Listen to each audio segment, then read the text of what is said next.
Good evening, everyone. I'm Frank Novak, and this is Point of Reference.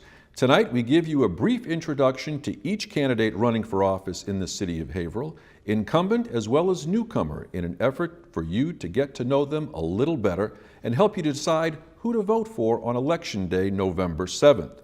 We're very proud that almost 100% of the candidates took us up on our invitation to help you become a more informed voter.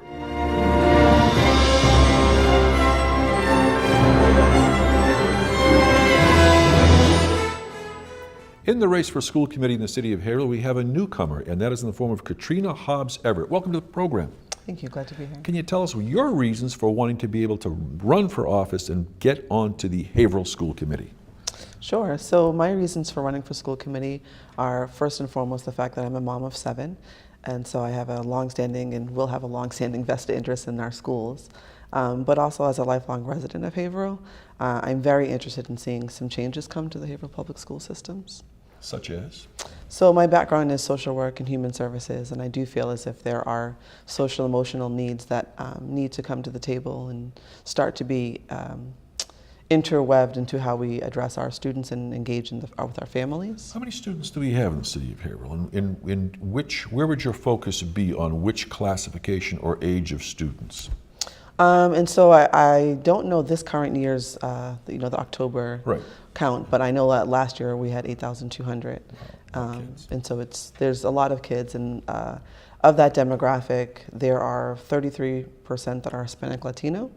We have a growing population, I believe it's more than half at this point, of economically disadvantaged youth, meaning that they qualify for free or reduced lunch and things of that nature.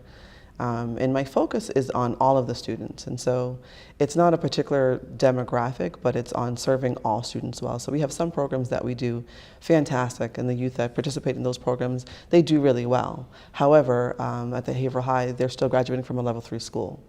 And so we need to look more comprehensively at serving all of our youth and kind of raising the standard of our schools, shooting for excellence. Katrina, can you give us an example of one of the things, let's say one of the programs or systems that you'd like to implement, and you can pick whichever classification or grade you'd like to see that applied to, and how that would make a difference? I would say my forefront issue is family engagement, and that is, again, something that would need to be a district-wide change. So engaging our families in every aspect of every single thing that we do as a district, really tapping into the resources of the natural economy of the family, so that seeing that as a value, as actually as we do with money, right? Seeing that as an actual value that we can tap into to bring into our schools that doesn't cost us money because we already have our families. We just need to tap and harness those resources.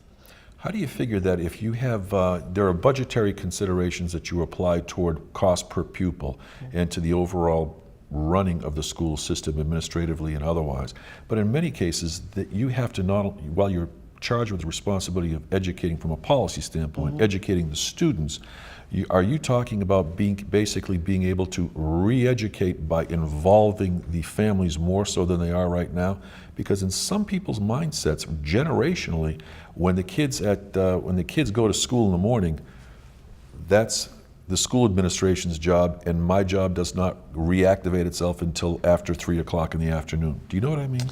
I've heard of that notion, right? But again, I think we have come up with our own definitions of what family engagement is. And so I did a presentation to school committee on Thursday night, basically describing Dr. Karen Mapps from Harvard University, her definition of what family engagement actually is. And what is that? And so this is basically she created something called the dual capacity framework. And so that's increasing the capacity for both at the district level and with the family level. And so the responsibility is shared. There's shared accountability, there's shared responsibility, there's shared decision making. And so what you see there is true relationships forming, and that produces better outcomes, that produces better attendance, that produces better involvement. We need to stop thinking of family engagement as PTO nights or the local dinners. That is not family engagement. Family engagement is seeking out the families to find out how they naturally support their students. Because there is family engagement happening. It just might not be what I would call family engagement in my home. It might look different than it does in your home.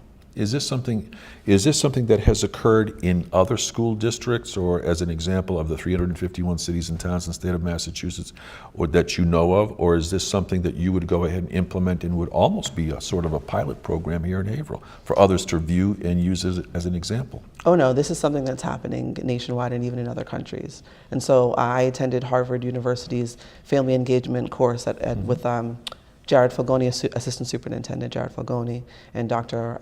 Thacker from the Haverhill Public Schools. And there was 25 different states there, and there was 4 different countries. And there was large teams there. There was 191 of us. And so family engagement is something that people are doing. They've done it successfully in Baltimore and in the city of Chicago and in Boston to really turn around the schools. And what did it take to be able to implement that type of a program? Did you need any type of state approval, or is this some sort of an initiative that the school committee, by setting policy themselves, would be able to integrate and implement almost immediately? It could be implemented immediately with the proper planning and execution of the plan, because what it is it's changing the way that we do business. So it's not necessarily like a policy or something of that nature, but it's the style of which you engage. You create a different culture. We have a culture in each of our schools. We have a culture as a district. It's recreating that culture and making a new culture that includes families at the very core of everything that we do. When we're talking about, in some cases, you had mentioned from a socioeconomic level that almost 50% of the student body of 8,200 kids, almost 50% of them are classified as perhaps being economically disadvantaged. Can you give us a specific definition of what that means? So it has changed over the years. That used to be considered low income, but that is a financial monetary classification. We have an even higher population of what's called high need students. And so that means either you're economically disadvantaged, again, the financial part of it, you are a special needs student, so our students on IEPs or 504s, or you are a minority student. And so those are the classifications, or EL student, so the English language learner. If we're talking about, let's use English language learners as an example. Sure. If English language learners are trying to assimilate and trying to go ahead and, without foregoing or forsaking their personal culture, but trying to get into the groove of the English language, which can help carry them further with the myriad of opportunities that may be out there, how do you engage their parents that may not have English even as a second language? How do you engage them to help their own kids as far as being able to implement the program you're looking to do? So that's actually fairly easy, and I would say that there's 2 responses to that. One is we need to be, and I know this has been spoken before, a little bit more strategic as far as making sure that our teachers and our school body reflects the demographic of our city. And so we need to be a little more strategic in trying to bring in diversity there. So if you had teachers and administrators that were Spanish speaking, this wouldn't be so much of a challenge, and that's something, again, that they do in other districts.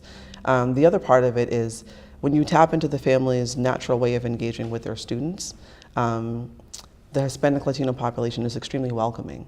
It's a community in which you have to establish trust, but once you have established that trust, they're very welcoming, they're very warm, and so I don't feel like that will be something that will be a difficult thing to do. Thanks very much. Katrina Hobbs Everett, making her first official run for the Haverhill School Committee. We wish you the best of luck. Thank you so much. Thank you.